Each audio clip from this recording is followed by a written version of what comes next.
Okay, so let's dive into something that's always kind of fascinated me. A real puzzle at the heart of modern warfare, the aircraft carrier. I mean, think about it. It's this massive, powerful, floating city, but in an age where everything is about speed, it's also, well, it's incredibly slow. And that really gets to the core question, right? In an age where a stealth bomber can take off from, say, Missouri and hit a target anywhere on the planet in just a few hours, why would you even bother with a slow floating city? Why spend all that time and money moving this giant fleet into place? It feels like a total paradox, but the answer is actually pretty straightforward when you break it down. And here's the fundamental difference. It's really all about the message you're sending. A bomber, well, a bomber strikes and leaves. It delivers a punch, and then it's gone. A carrier strike group, though, it is the message. It doesn't just show up for a moment, it stays. It parks this immense power. We're talking about a whole air force on the water, right on an adversary's doorstep, and just sits there. It's all about presence, about that constant psychological pressure. So how does this all get started? Well, you can think of it like a giant, high-stakes game of chess being played out on a global scale. We're talking about a massive logistical dance. So let's take a look at the pieces on the board. Right, so first things first, a carrier strike group isn't just the carrier itself. Not at all. It's a whole team. You've got the supercarrier, of course, the nuclear-powered heart of the operation, but then you have its bodyguards. Usually, you're looking at 4 Arleigh Burke-class destroyers, a Ticonderoga-class cruiser, and a frigate. And almost always, there's a Virginia-class sub lurking somewhere underneath, totally unseen. And the goal here is all about speed and showing overwhelming force. The playbook often calls for getting 2 of these massive strike groups into position to create this kind of pincer movement. So you can imagine one steaming in from, say, the Pacific, while another one comes across the Atlantic. The idea is to have them both converge on a hotspot, all within about 10 days. It's a huge statement. Okay, but as you can probably guess, moving this much hardware across the world, it comes with a price tag that is just staggering. I mean, we all know war is expensive, but just getting ready for one, that's a whole other level of cost. And remember, we're talking about all this before a single shot has even been fired. Get this.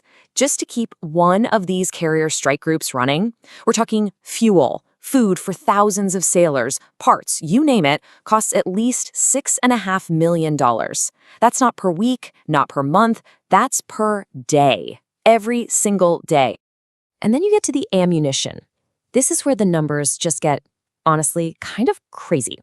A single SM-3 missile, the kind fired from one of those destroyer escorts, $28 million for one single shot. It's just mind-boggling. So you start adding all of this up. The cost to move the ships, fly in the people and supplies, the ammo, and for a 30-day operation just to deter an adversary, you're burning through over $1.5 billion. It's an amount of money that's just really, really hard to wrap your head around. But here's the twist. For all of this incredible power, this floating fortress has a kind of Achilles heel, and it might not be what you think. Its biggest vulnerability is its own supply chain. Yeah, this quote really says it all. If that chain breaks, the most powerful fleet in history becomes a floating museum. And that's exactly it. You can have all the firepower in the world, but if you can't get fuel, food, and bullets to it, it just stops. It's still there, but it can't do anything. It's just a big, expensive museum. And here's the critical detail. The aircraft carrier itself is nuclear-powered, right? It could theoretically sail for years without refueling. But its bodyguards, the destroyers, the cruisers, they're not. They run on good old-fashioned diesel, and they are thirsty. They need to top up their tanks every 3 days. That means you absolutely have to have access to friendly ports. If a country suddenly says, nope, you can't dock here, the whole protective screen around the carrier just falls apart. So what happens if the carriers are too far away? Or what if that supply chain we just talked about gets cut? Well, that's when the U.S. plays its other hand. It's the ace up the sleeve, the strategic bomber. You know, everyone focuses on the ships, but there's a completely different kind of power that can come from the sky. Let's meet the team, often called the Big Three. First up, you have the B-2 Spirit, the stealth bomber. Its nickname says it all. It's the door kicker.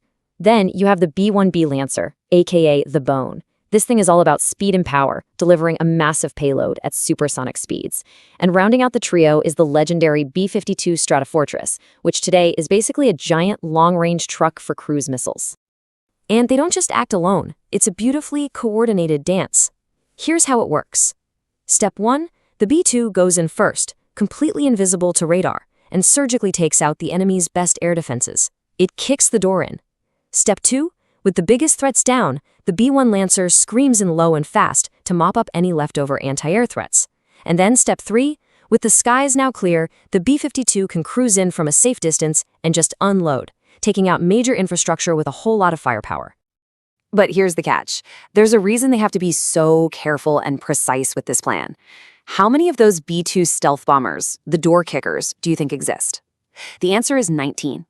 Just 19 in the entire world. That makes them an unbelievably valuable, almost priceless asset. You only send them after the absolute most important targets, the ones nothing else can touch. So that brings us back to the big picture. You have these two very different, very powerful tools. On one hand, you have the carrier, which is all about being seen, about that persistent presence. On the other, you have the bomber, fast, invisible, precise. The big question for the future is, as technology keeps advancing, with things like hypersonic missiles and sophisticated drones, how is that balance going to change? What do you think will be more important in the years to come? It's a really interesting question, and there's no easy answer. Hey, if you enjoyed digging into this stuff with us, make sure you follow and subscribe. We've got a lot more explainers like this one coming your way. Thanks for tuning in.